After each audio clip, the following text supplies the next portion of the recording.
Hello everyone. Today we are going to start present continuous tense. Be with me till end. देखिएगा बहुत important है present continuous. सबसे पहले इसकी थोड़ी सी पहचान कर लेते हैं। तो पहचान क्या होगी? पहचान बहुत ही आसान है। हम लोग छोटी क्लास से सीखते आ रहे हैं कि जिन हिंदी वाक्यों के अंत में रहा हूँ, रही हैं, रहे हैं आदि वर्ड का यूज होता है, वही हमारा प्रेजेंट कॉन्टिन्यूअस होता है। कैसे? रहा है, रहे हैं, रहा हूँ आदि हिंदी वाक्यों के अंत, यानी कि आदि हिंदी वाक्यों के लास्ट में आए तो समझ लीजिए वहां पे प्रेजेंट कॉन्टिन्यूअस है। रहा हूँ, रहा था नहीं, फिर चला जाएगा पास्ट में। यहाँ बात हो रही है रहा हूँ, रही हैं, रहे हैं। अगर इनमें से किसी एक का यूज हो तो वहां पे हम ध्यान रखेंगे कि प्रेजेंट कॉन्टिन्यूअस टेंस है। थोड़ा सा फॉर्मूला जान लेते हैं। फॉर्मूला क्या होगा? सबसे पहले लिखते हैं subject, then plus is are am में से कोई एक, देन वर्ब और वर्ब में ING and then plus others. ये हमारा एक फॉर्मूला है। एक बार फिर से रिपीट कर लेते हैं फॉर्मूले को। सब्जेक्ट इज आर एम में से कोई एक, देन वर्ब, वर्ब के साथ में आईएनजी, बिकॉज रहा हूँ, रही हूँ वगैरह आएगा तो आईएनजी का यूज करना है, एंड देन अदर्स। अब देखिएगा कोई एक सेंटेंस ले लेते हैं। अब माइंड में क्वेश्चन आ रहा होगा कि इज आर एम क्या तीनों का यूज करना है? नहीं।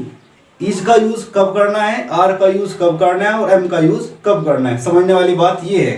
तो सबसे पहले अगर हमें यूज करना है एम का, तो एम का यूज हमेशा होगा आई के साथ। जब भी कोई सिंगुलर सब्जेक्ट होगा उसके साथ हमेशा इज का यूज करना है। तो आइए समझते हैं इज आर एम का यूज कहाँ करना है। अगर है आई तो आई के साथ एम का यूज करते हैं। अगर कोई है सिंगुलर सब्जेक्ट तो सिंगुलर सब्जेक्ट के साथ में इज का यूज करते हैं। अगर है सिंगुलर सब्जेक्ट मतलब ही, शी, इट, राम, इनके साथ में हमेशा इज का यूज करना है। अगर है प्लूरल सब्जेक्ट जैसा we, you, they, Ram and Shyam, then we will use are.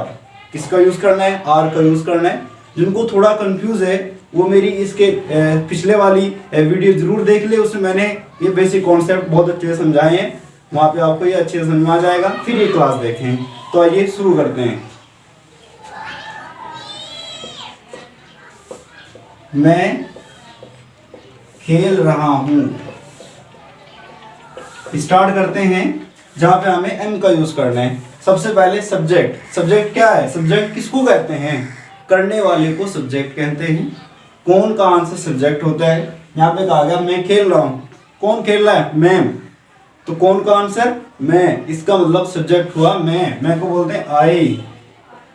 खेल रहा हूँ, इसके बाद इज, आर और एम में से किसी एक का यूज करना है। आई है तो आई के साथ हमेशा एम का यूज करना है। तो आई एम, खेलने को बोलते हैं प्ले, और वर्ब के साथ में आईएनजी का यूज करना है, इसलिए हो जाएगा प्लेइंग। मैं खेल रहा हूँ। इसका नेगेटिव सेंटेंस मैं नहीं खेल रहा हूँ। मैं इंग्लिश में लिख देता हूँ direct, I am not playing. मैं नहीं खेल रहा हूँ।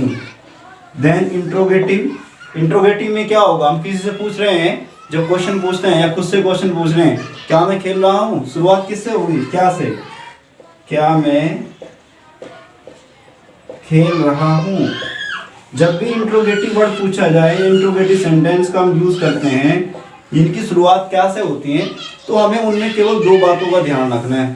फर्स्ट पॉइंट, शुरुआत क्या से हो रही है, एंड सेकंड पॉइंट, लास्ट में क्या है। देखो यहाँ पे जैसे रहा हूँ है, तो आप माइंड में एक बात बैठा ले कि कॉन्टिन्यूअस है और प्रेजेंट कॉन्टिन्यूअस है। तो इज, आर, एम में से किसी एक का यूज होगा। वो डिपेंड करेगा सब्जेक्ट के ऊपर। शुरुआत क्या से है तो शुरू में उसका एक यूज करेंगे। इज, आर, एम में से किसी एक का यूज शुरुआत में करेंगे। जैसा मैं है, मैं के साथ एम का यूज करते हैं, और शुरुआत में क्या है तो एम शुरुआत में। Then subject, am I playing, sentence बन जाएगा एम आई प्लेइंग, क्या मैं खेल रहा हूँ। And the fourth sentence is, क्या मैं नहीं खेल रहा हूँ। Then you should use not after that helping verb के तुरंत बाद नॉट का यूज करना है। एम नॉट आई प्लेइंग, क्या मैं नहीं खेल रहा हूँ। And the fifth one sentence, very important, I told you so many times. यही 6 सेंटेंस है पूरी दुनिया में, इनके अलावा किसी का यूज होता ही नहीं है। डेली बोलचाल में भी और जब भी आप किसी से बात करते हैं तो केवल इन्हीं का यूज़ होता है 6 सेंटेंसेस का। 5वां सेंटेंस, आप कभी खेले नहीं क्रिकेट, लेकिन आपको किसी ने बैट थमा दिया और आप अच्छा खेल रहे हैं, फिर आप अपने आप से पूछ रहे यार मैं कैसे खेल रहा हूँ, मैं कैसे खेल रहा हूँ, मैं कैसे खेल रहा हूँ। ऐसे सेंटेंसेस में बीच में इंट्रोगेटिव वर्ड का यूज होता है, जैसे कब, क्यों, कहाँ, किसने। तो यहाँ पे बीच में आ रहा है कैसे। कैसे वो इंग्लिश में बोलते हैं हाउ। हाउ हेल्पिंग वर्ब यानी कि इज आर में से कोई एक। हाउ एम आई प्लेइंग, मैं कैसे खेल रहा हूँ। And the 6 and the last one sentence is मैं क्यों नहीं खेल रहा हूँ। सब खेल रहे हैं, आप वहाँ खड़े हैं, अपने आप से पूछ रहे हैं मैं क्यों नहीं खेल रहा हूँ। Why am not I playing, why am not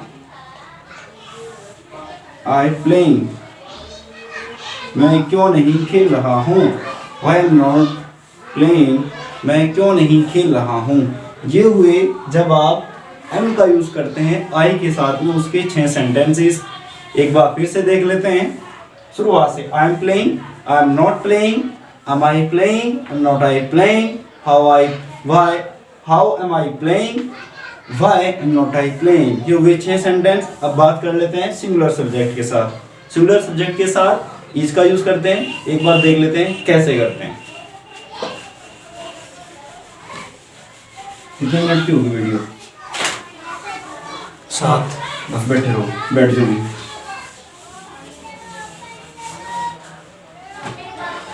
तो आइए एक बार सिंगुलर सब्जेक्ट को ले लेते हैं। जैसे मैं ले लेता हूं वह को, वह रो रहा है, वह रो रहा है। अब देख लीजिए, फिर वही रूल को फॉलो करना है। सब्जेक्ट इज आर में से कोई एक प्लस वर्ब के साथ में आईएनजी प्लस अदर्स। यहाँ पे मैंने लिखा है वह रो रहा है। सिंगुलर सब्जेक्ट है ही के साथ इज, रोने को क्राइंग या weeping, crying, he is crying, वह रो रहा है। फिर नेगेटिव सेंटेंस इसका वह नहीं रो रहा है, तुरंत हेल्पिंग वर्ब के बाद नॉट का यूज करते हैं, ही इज नॉट क्राइंग, वह नहीं रो रहा है।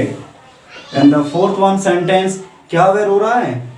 हम किसी से पूछ रहे हैं क्या वह रो रहा है, हमें पता नहीं लेकिन पूछ रहे हैं कि बताइए रो रहा है क्या वो। तो रो रहा है क्या वो हिंदी में ऐसे तो बोलते नहीं। हिंदी में जो प्रॉपर सेंटेंस होता है वो यही होता है, क्या वह रो रहा है। तो शुरुआत क्या से हो रही है, लास्ट में रहा है तो यूज करेंगे इसका, बिकॉज हमारे पास जो सेंटेंस है उसमें जो आपका सब्जेक्ट है वह और वह के साथ हेल्पिंग वर्ब का यूज होता है इसका। शुरुआत क्या से हो रही है, इसलिए शुरुआत में क्या लगा देंगे, क्या हो जाएगी, इज ही क्राइंग, क्या वह रो रहा है। क्या वह नहीं रो रहा है, is not he crying, is not he crying, क्या वह नहीं रो रहा है। एंड द 5, वह क्यों रो रहा है। आप घर आए, बच्चा रो रहा है, आपने पूछा बच्चा क्यों रो रहा है, आप बच्चा बोल सकते हैं, ये भी बोल सकते हैं वह क्यों रो रहा है। तो इंग्लिश में सेंटेंस बनाएंगे वह क्यों रो रहा है। तो शुरुआत, जब बीच में कोई WH वर्ड हो उसको शुरुआत में लिखते हैं, why is he crying, why is he crying, वह क्यों रो रहा है। फिर आप कहते हैं छठा सेंटेंस, वह क्यों नहीं रो रहा है, वाई इज नॉट, भाई इसको इतनी चोट लगी है या ऊपर से गिर गया फिर भी नहीं रो रहा है, why is not he crying. फिर आप जवाब देते हैं उसको रोना ही नहीं आता। तो कोई भी आंसर हो सकता है, कोई भी क्वेश्चन हो सकता है। सेम ऐसे ही आपको बना के लेके आने हैं, खुद से आपको प्रैक्टिस करनी है प्लूरल सब्जेक्ट के लिए, जिसमें आप आर का यूज करना है। मैं एक सेंटेंस यहाँ पे लिख देता हूँ हिंदी में, बाकी आप उसके 6 के 6 सेंटेंस खुद से बनाएंगे, खुद से ट्राई करेंगे। आई होप आपको समझ में आ गया होगा। तो मैं एक हिंदी का सेंटेंस लिख देता हूँ, कैसे, वे खेल रहे हैं, वे खेल रहे हैं। तो इंग्लिश का सेंटेंस कैसे बनाएंगे, they are playing, they are not playing, are they playing, are not they playing, why are they playing, why are not they playing.